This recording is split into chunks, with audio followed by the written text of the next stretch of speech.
তো সবাই কেমন আছো? আশা করি সবাই ভালো আছো। তো আজকে আমরা চলে এসেছি ভাগ করার নিয়মের দ্বিতীয় পার্ট নিয়ে। আগেরটাই শিখেছিলাম 2 দিয়ে ভাগ করার নিয়ম। আজকে আমরা কি শিখবো? 3 আর 9, কারণ 3 আর 9 ভাগ করার নিয়মটা পুরো একই রকম, ওই জন্য কি আজকে আমরা 3 আর 9টা দেখবো। ঠিক আছে, তাহলে প্রথমে বলেছে 3 দ্বারা ভাগ করার নিয়ম। তাহলে যে একটা সংখ্যা দেওয়া থাকবে, এই সংখ্যাটা কী করতে হবে বলেছে, এই সংখ্যার অঙ্কদ্বয়কে যোগ করতে হবে। যেমন কি 5, 3, 2, 2 একটা সংখ্যা দেওয়া আছে 5322, এটা আমি সংখ্যাগুলো যোগ করলাম। 5 আর 3 8 আর 2 10 আর 2 12, তাহলে 12 হলো।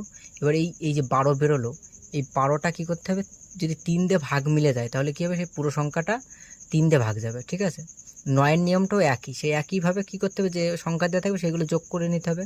এই যে আমি যোগ করে নিয়েছি, এখানে যোগ করে আমার বেরিয়েছে 18। 9-এর তাহলে 9-এর সময় কী করতে হবে, 9 দিয়ে ভাগ করতে হবে। তাহলে 9 দিয়ে ভাগ মিলে যদি যায় তাহলে পুরো এই সংখ্যাটা কী হবে, 9 দিয়ে ভাগ যাবে। তাহলে নিয়মটা বোঝা গেল।